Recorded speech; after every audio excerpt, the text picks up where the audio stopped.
कहानी पसंद आए तो चैनल को लाइक कीजिए और सब्सक्राइब कीजिए ताकि आपको नई स्टोरी के नोटिफिकेशन मिलते रहें।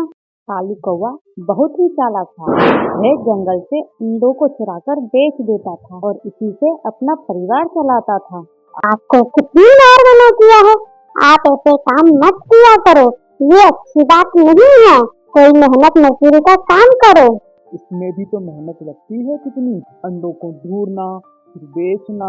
घोड़ी कोइन स्वभाव से अच्छी थी। वो कालू कौवा को बहुत समझाती थी, पर कालू कौवा उसकी एक भी नहीं सुनता था। मैं अगर कुछ लाकर नहीं दूंगा तो ये घर कैसे चलेगा, बच्चे तो भूखे ही मर जाएंगे। कहना आसान होता है बस।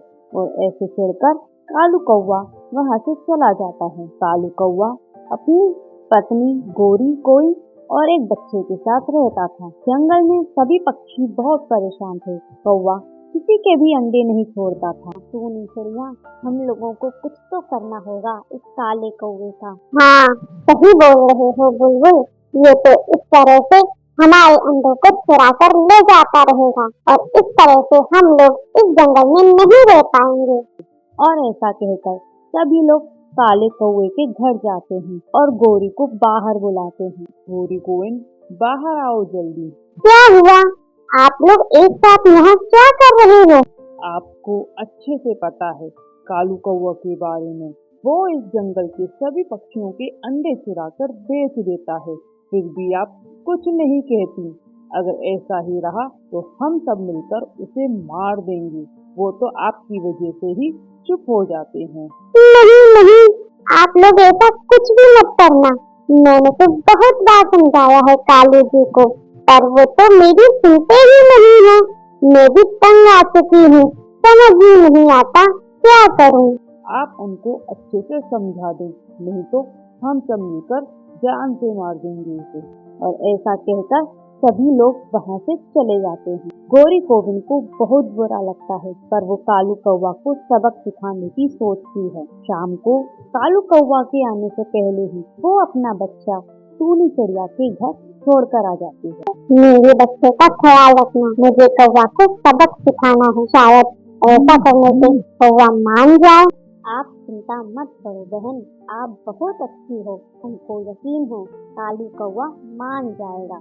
फिर ऐसा कहकर गोरी कोइन अपने घर आ जाती है और जैसे ही कालू कौवा घर आता है तो रोने का नाटक करती है। हाय मेरा बच्चा, हाय मेरा बच्चा। क्या हुआ बच्चे को? कहाँ है वो?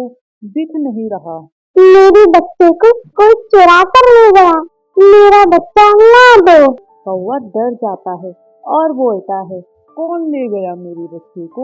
कोइन रोते रोते बोलती है, वो थोड़ी देर पहले बाहर खेलने गया था, तभी वहाँ एक चील आती है और उसको उठाकर ले जाती है।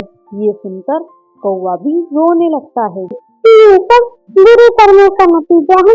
मैंने कितनी बार तुमसे मना किया है, पक्षियों के अंडे मत चुराया करो, पर तुम मेरी सुनते ही नहीं। आज हमारा ही बच्चा कोई उठा ले गया। कौवा को ये सुनकर बहुत अफसोस होता है। तभी वहाँ रोने की आवाज सुनकर और भी पक्षी आ जाते हैं। टूनी चिड़िया बोलती है, पता लगा कालू तुमको कि हमको भी कितना बुरा लगता होगा जब हमारे अंडे चुराकर तुम ले जाते थे। अपने बच्चों से दूर जाने का क्या दर्द होता है, आज तुमको महसूस हो रहा होगा। मुझे माफ कर दो आप सभी लोग। आज के बाद से मैं कभी भी किसी के भी अंडे नहीं चुराया करूँगा। एक बार मुझे मेरा बच्चा ला कर दे दो।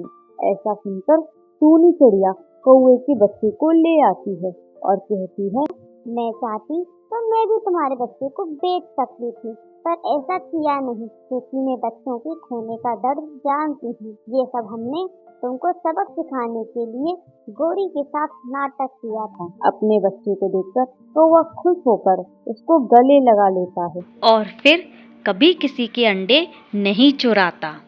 कालू कौवा अब सब्जी बेचकर अपना घर चलाने लगा और अपने छोटे बच्चे जग्गू को स्कूल भेजने लगा। जग्गू भी खुशी खुशी स्कूल जाने लगा। तो बच्चों, सभी लोग कल एक अच्छी सी पोयम लिखकर लाएंगे। मैं सभी की कॉपी चेक करूंगी। जग्गू की क्लास टीचर ऐसा बोलती है तभी जग्गू के पास बैठा हुआ टीटू कबूतर बोलता है, टीचर तो डेली यही बोलती हैं, पर वो कभी भी होमवर्क चेक नहीं करती। मैं तो नहीं करके लाऊंगा, तुम भी क्यों अपना टाइम वेस्ट करो। चलो आज पास के ही गार्डन में खेलने चलते हैं, वहाँ बहुत अच्छे झूले लगे हैं। ये सुनकर जग्गू भी खुश हो जाता है।